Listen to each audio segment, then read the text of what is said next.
Parce que déjà, il y a une visibilité interplanétaire et donc cette compétition est regardée par des milliards de gens, donc notamment il y aura un public féminin.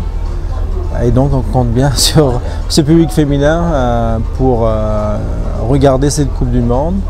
Mais surtout c'est que il faut impliquer ou plutôt intégrer le sport ou le foot comme outil d'insertion et d'éducation.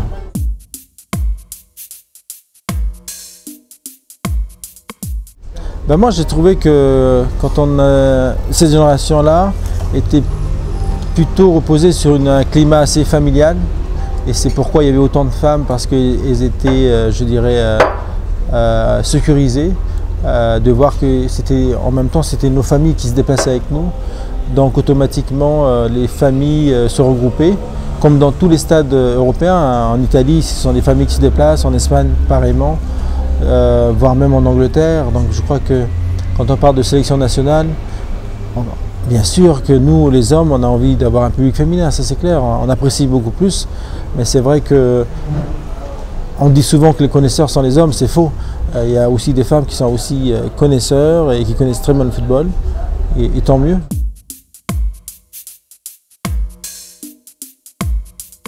Exactement, mais c'est pas que le foot, en fait la victoire a fait une révolution dans la mentalité française. Et qu'en même temps, cette victoire a aussi donné de l'ampleur à la nationalité française, où même à l'heure actuelle on parle d'identité. Et donc justement, on retrouve justement une génération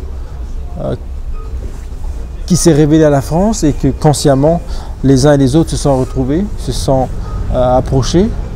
Et bien sûr, la présence féminine a accru justement cette force-là, et c'est tant mieux.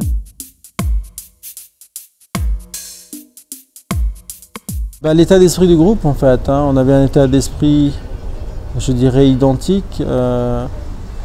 L'ego de chacun disparaissait pour un ego collectif, et donc on a pu faire avec humilité, avec respect les uns et les autres pour gagner et donner cette culture de la victoire à tout un peuple.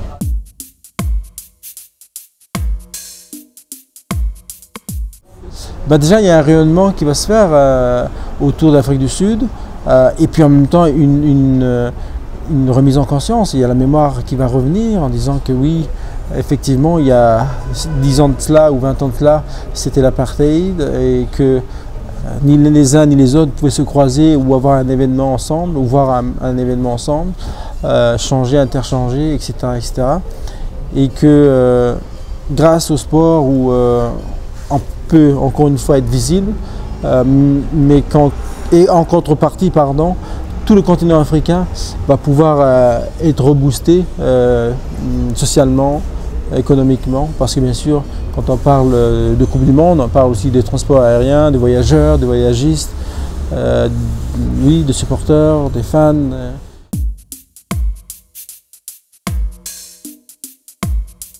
C'est vrai que maintenant, j'espère que l'équipe de France, les Bleus, pourront faire mieux en 2010, parce qu'on attend beaucoup d'eux. Sachant qu'ils ne sont pas dans la peau d'un favori, ils vont mieux élaborer leur match, et j'espère qu'ils vont nous surprendre, parce qu'ils ont le potentiel, ils ont du talent, et j'espère qu'ils vont faire un super parcours et pourquoi pas être au top, et peut-être pourquoi pas être à la finale. Donc,